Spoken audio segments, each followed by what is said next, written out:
কাল্পনিক কাহিনী অনেক পুরনো দিনের কথা। একটি গ্রামে 4 বন্ধু ছিল। 4 বন্ধু সবকিছু একসঙ্গে করত, কাজ কাম, স্কুলে যাওয়া, ঘোরাফেরা, খাওয়া দাওয়া। হঠাৎ 4 বন্ধু স্কুলে গিয়েছে। রাত 12টার সময়, জ্যোৎস্না রাত, হালকা বৃষ্টি। স্কুলের টেবিল বের করে 4 বন্ধু সেখানে বসল। কথাবার্তা বলতে লাগলো। তারা হঠাৎ এক আওয়াজ পেল। তারা বলল, কে ওখানে? তারা অতটা গুরুত্ব দেয়নি। কিছুক্ষণ পর আবার আওয়াজ পেল। হঠাৎ তাদের মনে আচমকা লাগলো। তারা ভাবল হয়তো কোনো বিড়াল হবে। পঙ্কজ ভাই, আওয়াজটা কিসের এলো রে? আমি বুঝতে পারছি না, আমার একটু ভয় ভয় লাগছে।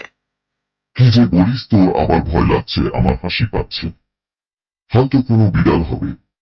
কিসের ভয়, আমরা আছি তো। হঠাৎ একটা চিৎকার এলো। চিৎকারটা শুনে পঙ্কজ ও চমকে গেল। হ্যাঁ রে ভাই, এটা তো কোনো বিড়ালের আওয়াজ না।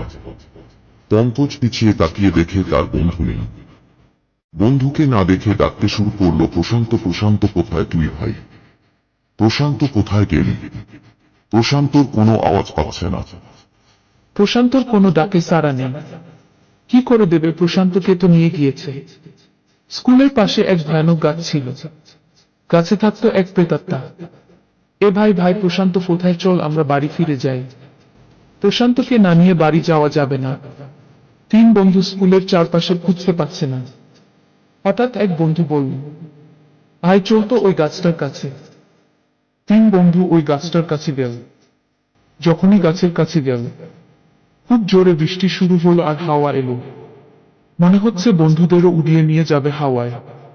তারা 3 বন্ধু খুব কষ্ট করে গাছের নিচে গেল। গিয়ে দেখে তার বন্ধু গাছের নিচে পড়ে আছে। হঠাৎ বৃষ্টি থেমে গেল। বন্ধুর কাছে গিয়ে বলে, প্রশান্ত, প্রশান্ত।